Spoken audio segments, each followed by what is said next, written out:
Alright lads, so today we are over on Guild Quest because the Nightmare difficulty for the Squad Zero and Human Guild Quest is officially here, and I would love, right from the get-go, to show you lads different characters, different teams, but quite frankly, this is a very difficult Guild Quest. I mean, prior to the Nightmare difficulty, Very Hard was also difficult to a certain extent, mainly just because this Guild Quest, these killers, there's not that many good characters. We have a limited number of characters to use from, and even within the limited number of characters that we can use, most of them aren't that good, at least for Guild Quest content, and most of them don't even synergize together. So with that, when it comes to tackling the Nightmare GQ, it is going to be one of the more difficult ones out there that requires maybe 2 specific characters, and if you have them, it becomes a lot easier. Now, the team that we are going to use for today's video is a max translated Macy, a mate Aaroniero, and a max translated Ichigo. Now, I have seen from my guildmates and also other community members that you don't need a max translated Macy, nor do you need a max translated Ichigo. You can beat this quest with less transcendence, especially with level 2, especially with level 3, for example, but it is going to take quite a while to get that desired run, and that's time I just don't have right now. If we have a look at the top 10 most used characters, you will see what people are using. Right now, of course, everyone's go-to, if you have it, is Burn the Witch, Paris, or Macy. In my opinion, she's the only good lead for this quest. While you could technically get away using someone like Ichigo as a main, even Kiryu to a certain extent, they all just pale in comparison when compared to Macy.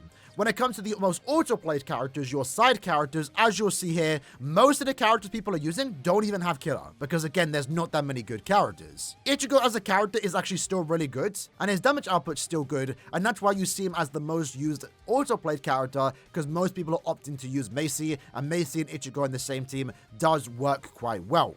Aaroniero is going to be your best booster for this particular guild quest, even though someone like Kiryu, for example, does have killer. Mainly because, again, what you're seeing here, the most used characters, Ichigo and Macy, especially when it comes to auto-played characters, they don't have freeze immunity. And one of the best ways to give them that immunity, while also making sure they don't lose out on any extra DPS, is by using Maid Aaroniero, who can provide that immunity when she gets inflicted with a status ailment. Other than that, you'll just see a lot of people use the same type of character, right? Aizen is there for the team boost and barrier, Nell's there for the team boost and barrier, Shinji is there for the debuff and also to buff Macy's damage by 20%. And then Ruki and Okura, they're there for the boost debuff and in Okura's case, a barrier, for example.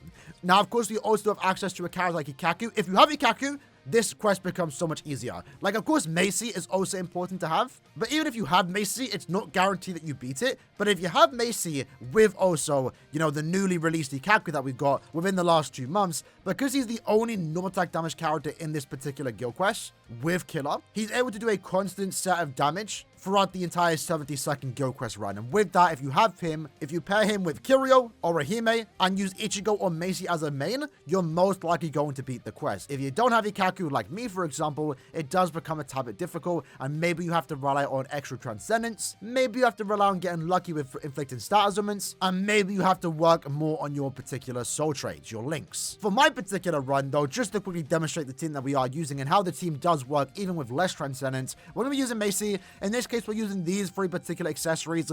I wouldn't recommend using a Masanga, mainly because while Macy does have killer, she only has killer against 2 of the 5 bosses, so I wouldn't recommend giving her an accessory that's only good against 2 out of 5 bosses. Instead, give her the Capricorn Alpha that's 20% more strong attack damage against all 5 bosses. When it comes to the sword traits, of course, we do have some really good links here. Quincy Ichigo, 1000 Blood with Yamamoto, and also Unohana, giving us a good mixture of recharge, full stamina damage, and also strong attack damage. Overall, we're getting an additional 2000 almost stats here from just the sword traits alone. Bonus abilities, of course, include full stamina damage, SP, and obviously she is max transcended. For Aaroniero, her build just does not matter. She's not here to do damage, she's here to boost, protect you with the barriers, and also most importantly, give Ichigo, to a certain extent also Macy, stat immunity against the freeze. So I just gave her a golden Chappy Hollow Bait. Probably sets her up if you actually want to, I just didn't really mind. And with that, we've given her 3 recharge soul traits. I recommend having it in slot number 2, as this gives her best chance to get inflicted with stat ailment, since there are more freeze pools on the right side of the map. Ichigo is our first character, he's our second DPS character, right? In his case, we're using the exact same accessories, same exact reason, 3 recharge and strong attack damage soul traits. He is also max transcended, not perfect, as he only has 250 SP instead of the usual 500, but it doesn't matter that much, right? And he also has full stam and SP as bonus abilities. So with that said, let's quickly jump into the run. Alright then, so jumping into the quest, we're going to play out fully, then we'll potentially go back and rewind it. But what I recommend doing right away is instantly use your SA2, and the hope is to inflict a stat talisman. It is kind of hard to understand or notice when you do inflict a talisman, given that, you know, the freeze pools take up and blind you almost, right? But usually when I use the SA2, if I get an SP boost, I instantly use my SA3, because that's what you want to do with a character like Macy, right? When you actually inflict a talisman, which is paralysis and also weakening, you do 80% more damage, plus the 50% from the fact that you actually weaken the enemy. But the thing is, the weakening only lasts like 1.5 seconds, so you need to make sure that when you do apply a talisman, like now for example, we got the SP boost, or notice that we inflicted a talisman, and then instantly use that SA3, and you can see how much damage that actually does do. I haven't already mentioned it yet, we kind of went past this super quick, but I do recommend soul bombing on the second boss if you are using Macy, given that that boss itself is a technique enemy. You're probably going to spend way too much time on that boss. Using your soul bomb on them to apply the weakened defense, get through that boss as fast as possible is probably the best thing to do when actually medding with Macy.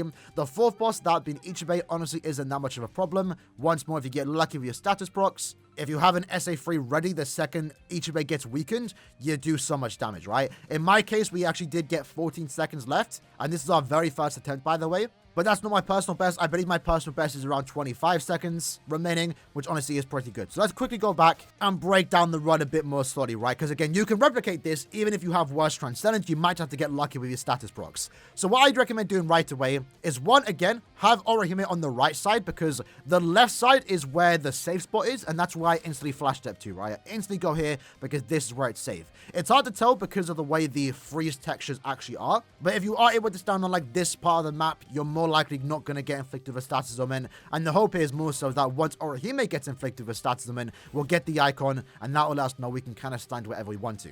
So once I flash step to the left, I'm going to instantly use my SA2. Got very lucky here where we actually did apply the SP boost right away, especially against Chad. That's very important. And then we instantly followed up with the SA3, and this was also perfectly timed with Ichigo using his SA2, so we just did a crap ton of damage against Chad, almost clearing this particular wave in like 7 seconds. At this point in time, what you can do, you can definitely mix and match here, but again, I do like to use my soul bomb.